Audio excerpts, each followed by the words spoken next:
자, 이번에는요. 어떻게 생각하십니까? 순서를 진행해 보겠습니다. 패널 네 분의 한 방이 있는 해설을 기대하면서 주제 보겠습니다.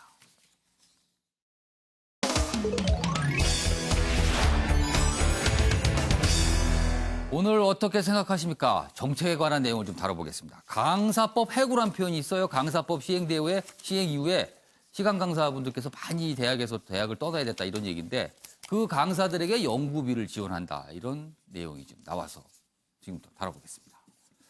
두 개의 기사를 제가 소개해 드릴 텐데요. 패널 네 분께서는 의견을 좀 적어주시기 바랍니다. 그리고 시간이 많지 않아서 한 30여 초씩 발언 기회 좀 드리도록 하겠습니다. 정부 강사법으로 1만 명 일자리 잃게 해놓고는 280억 들여 뒷수습에 나서고 있다. 여기 뒷수습이라가 된 내용을 좀 보겠습니다. 2,000명을 뽑아서 연 1,400만 원씩 연구비 명목으로 지원을 한다는 거예요. 근데 10,000명이 약간 일자리 잃었다는 건데 2,000명. 그러니까 총선 앞두고 세금으로 불만을 달래는 거 아니냐 이런 지적이 있다고 합니다. 관련 기사 하나 더 보시죠.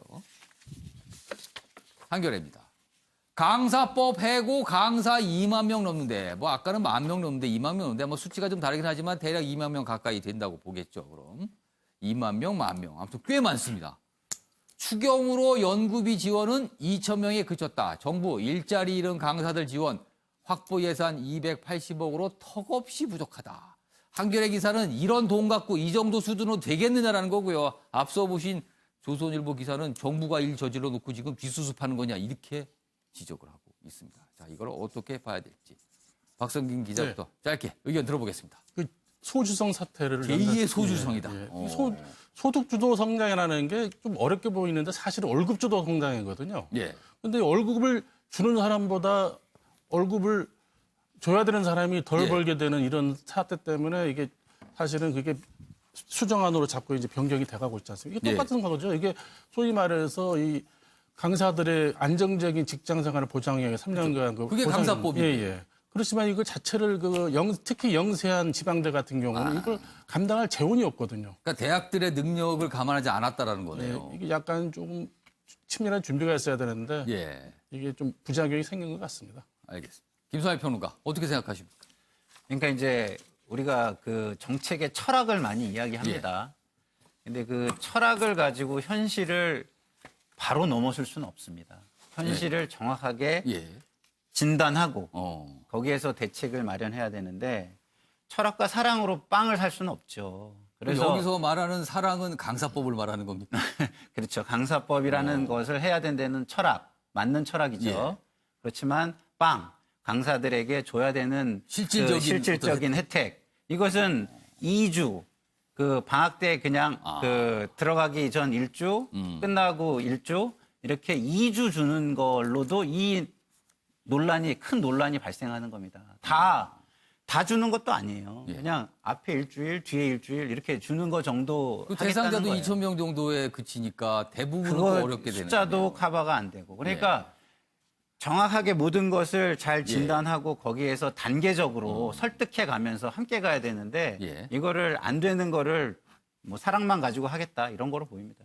최영철 편집위원께서는 어떻게 보세요? 네, 그러니까 국가가 다 알 수 없다는 겁니다. 국가가 대학 현장에 강사들의 처지까지 다 알 수는 없는데 강사들의 처지를 마치 다 아는 것처럼 강사법을 만들어버리니까 결국에는 현실과 이상이 맞지 않아 버리는 거예요. 강사법을 만들 당시는 전지전능을 가정을 한 거예요? 그렇죠. 내가 다 아니까 이렇게 하면 된다고 해서 했는데 결국에 안 되지 않습니까? 그렇기 때문에 자꾸 자유를 주는 겁니다. 그러니까 우리 뭐 신자유주의가 비판을 받기도 하지만 어쨌든 사회 각 분야에 자유를 주면서 스스로 만들어가도록 그렇게 해서 제도를 좀 더 제도화하도록 이런 생각을 자꾸 가져야지 국가가 모든 것을 해서는 안 되죠. 자꾸 전지전능한 생각을 버려야 국가가 발전한다. 이러한 생각을 가지셔야 될 것 같습니다. 유시안 변호사께서는 어떻게 생각하세요? 이 계획과 통제의 이면이라고 생각하고요. 부작용은 이미 전 세계적으로 입증이 됐고요.